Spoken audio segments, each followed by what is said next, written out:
চমৎকার একটি বীজটি আসলে দৃষ্টিনন্দন এবং পানি থেকে অনেক উঁচু। এর নিচ দিয়ে অনেক বড় বড় জাহাজ, ওয়ালগেট এবং লঞ্চ, স্টিমার, ছোট ছোট নৌকা এগুলো চলে।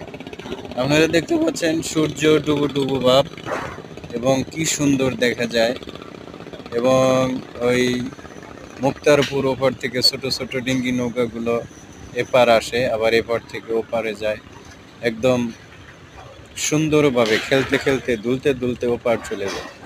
মনের আনন্দে তারা চলে যায় ওখানে। বন্ধুগণ, ভিডিওটি দেখবেন, লাইক কমেন্ট শেয়ার করবেন, কারণ ভিডিওগুলো দেখলে ইন্সপিরেশন পাওয়া যায়। দেখেন কত সুন্দর একটি ব্রিজ।